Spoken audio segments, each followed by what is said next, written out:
All right, we're going to do Sylvia Plath's morning song. Love set you going like a fat gold watch. The midwife slapped your foot soles, and your bald cry took its place among the elements. Our voices echo, magnifying your arrival. New statue in a drafty museum. Your nakedness shadows our safety. We stand round blankly as walls. I'm no more your mother than the cloud that distills a mirror to reflect its own slow effacement at the wind's hand. All night your moth breath flickers among the flat pink roses. I wake to listen. A far sea moves in my ear. One cry and I stumble from bed, cow heavy and floral in my Victorian nightgown. Your mouth opens clean as a cat's. The window square whitens and swallows its dull stars, and now you try your handful of notes. The clear vowels rise like balloons. All right. Just a gorgeous little poem. I always end this one. I always end my classes in class on Sylvia Plath with this poem. There's just a beauty and a contentment. You know, the contentment of young motherhood with this poem that is so absent from her other poems, and at least we don't all leave. In a blue funk. And that boy, right off the bat, right? Love sets you going like a fat gold watch. What a line that is uh, about a baby, right, or about an infant. And yes, that is sort of what And tick tick tick. It start to tick, meaning it's once the ticking starts, at some point, the implication is the ticking's going to stop. And so she's got this little part of herself, but also something that's not a part of herself, and is going to have her own. And boy, every parent, there's no way every parent worries their child is going to have their shortcomings. There's no way she didn't worry about her children having her sufferings. And again, one of her two children did commit suicide later. And again, the midwife slapping the foot soles, the bald cry, just a great line. And again, bald has the connotations of the baby's bald head too. But also there is something, there is a bald, or there's nothing, there's no not much, certainly not much of a form of consciousness behind that cry, right? A child's cry is there's a primal, there's something primal about it. The ball that took its place among the elements, so everything is sort of elemental, right, in that opening stanza. Our voices echo, magnifying your arrival. New statue in a drafty museum. Back to the statues in the museum.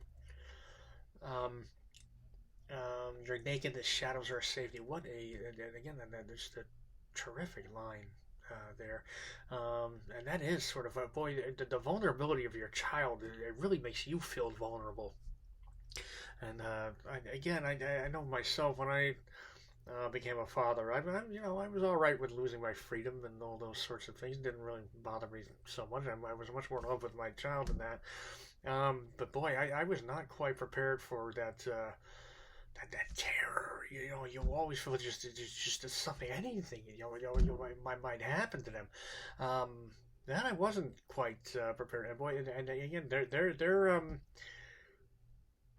naked. Their nakedness is vulnerable. But that's what it is.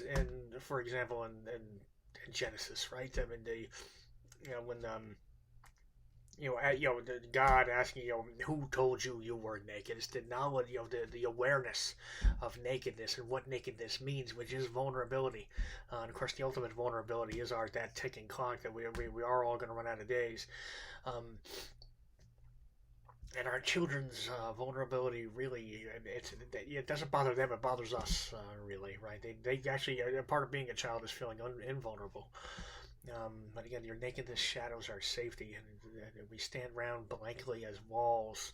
And boy, that's again, the walls and the walls in the hospital. Boy, the hospital, everything feels sort of cold and antiseptic, and lifeless, sort of. It has to be that way, of course, in a hospital. But boy, I remember I had a bunch of operations when I was a kid. I had a hair lip and a cleft palate, and what I remember about it is just the echoingness of it, the coldness of it. That boy, that there's something about those sheets seemed almost like they weren't cloth, like they were paper or something, something like that. Everything was just sort of cold, and the echoes, nothing stays. It's just not like being home, where whatever's cooking in the kitchen kind of drafts, it kind of floods the whole house, right, and everyone's noise and spilled drink, and everyone kind of leaks into each other. It's not like that in the hospital at all. Although I must say, the hospital my daughter was born in, much different.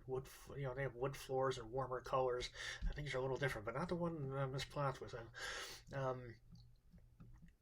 I'm no more your mother than the cloud that distills a mirror to reflect its own slow effacement at the wind's hands. And again, just a beautiful sort of an image, and also one of even here, right? Plath she is connected to her child. She's also sort of separate, as she always seems to be from life in general. Just imagining herself, she's no more comparing herself literally. To the cloud and the shadow it makes on the plains as it drifts overhead, right?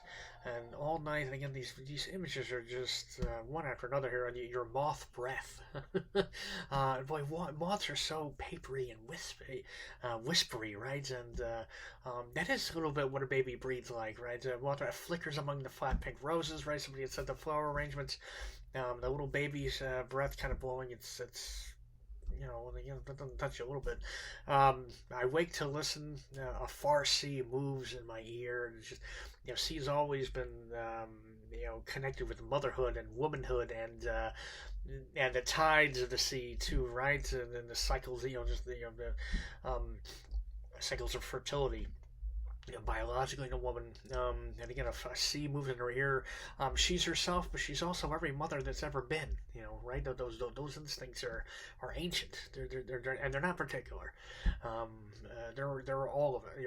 Well, not men, but all women. And then one cry, and I stumble from bed, cow heavy and floral in my Victorian nightgown. I always remember. My wife, but boy, anytime Abigail cried. I didn't always. I would often wake too, but I wasn't quite like she was. Boy, she'd be out of that fucking bed. It was kind of amazing. There's all these sort of amazing things, right? Most women can pick their child's cry out of an entire nursery and that sort of thing, right? They're so easy to sentimentalize. And understandably so, and just it's kind of one of those miraculous things of life in general, I think. And your mouth opens clean as a cat's, another just spot on image. That is what a baby looks like, sort of when they open their mouth or they yawn, right? And then the window square whitens and swallows its dull stars. I remember the day after my baby. It snowed the day after Abigail was born. I remember holding her, and their eyes are kind of blank, and hers were so white. But anyway, I could just see the snow, falling, reflecting in her eyes as the window was behind me. But it whitens and swallows its dull stars through the nights. Again, everything seems like nighttime for Sylvia Plath. Is ending, and is a day. Again, this is a new day coming. Just like with the new baby. And you try your handful of notes. The clear vowels rise like balloons. Boy, that I very much a poet's line there, right? Those first gurgling, and of course, babies, when they're first born, can actually make every sound in the human spectrum, essentially. As we learn language. No language uses every single sound. Chinese and English are very different, right? And Chinese is very tonal language. No language uses on. And as we learn the language, the ones we don't use, we actually lose our ability to hear or at least to speak it. So right now, it's ultimate possibility this baby can make any notes. And so again, but she doesn't describe her voice. It's at first notes. And then the notes, almost a little bit reminiscent of that very first poem, the introduction to Songs of Innocence by William Blake we covered, where the notes then become vowels. But again, vowels they're not going to quite become words yet. Babies can't speak words, and just vowels, and the vowels that will end up becoming the language she loves to play with, and that is her art and her clay to mold with, right, herself.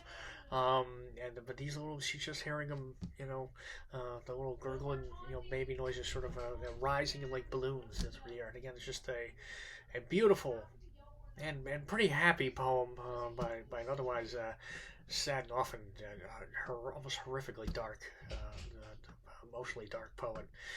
So that is Morning Song by Sylvia Plath, and that'll conclude our poems by Sylvia